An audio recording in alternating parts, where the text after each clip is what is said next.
నమస్కారం అండి. మనకి వింటర్లో వేడివేడిగా ఫుడ్ ఎంత అవసరమో ఇలా మన స్కిన్కి మాయిశ్చరైజర్ అంత అవసరం. సో మనం ఇంట్లోనే ఈజీగా మాయిశ్చరైజర్ ఎలా తయారు చేసుకోవాలో చూపిస్తాను. దీనికి అలోవెరా జెల్, కోకోనట్ ఆయిల్ ఉంటే సరిపోతుంది.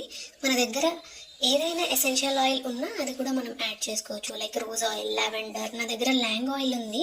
దీన్ని మనోరంజని లేదా సంపంగి అని కూడా అంటారు. స్మెల్ చాలా బాగుంటుంది. సో అవన్నీ ఒక బౌల్లో వేసి మిక్స్ చేస్తే మనకి ఫస్ట్ గీ కన్సిస్టెన్సీ వస్తుంది. ఇంకా మనం బాగా మిక్స్ చేసామంటే ఆల్మోస్ట్ లైక్ మనకి చాలా సాఫ్ట్ మాయిశ్చరైజర్ లాగా తయారవుతుంది. దీన్ని మనం ఒక గ్లాస్ జార్లో స్టోర్ చేసుకొని ఎక్కడికన్నా తీసుకెళ్ళి వాడుకోవచ్చు. మెయిన్గా ఆఫీస్కి వెళ్ళినప్పుడు ఏసీ వల్ల మన స్కిన్ చాలా డ్రై అయిపోతుంది. సో వెంటనే మనం ఈ మాయిశ్చరైజర్ అప్లై చేసుకోవచ్చు. ఇది తయారు చేసుకోవడం చాలా ఈజీ. ఇప్పుడు నా స్కిన్ చూడండి ఎంత డ్రైగా ఉందో. నేను అప్లై చేసిన తర్వాత చూస్తే చాలా మెరుస్తుంది. నచ్చితే మీరు కూడా ట్రై చేయండి. వీడియోని లైక్ చేయండి, ఛానల్ని సబ్స్క్రైబ్ చేయండి. Thanks for watching.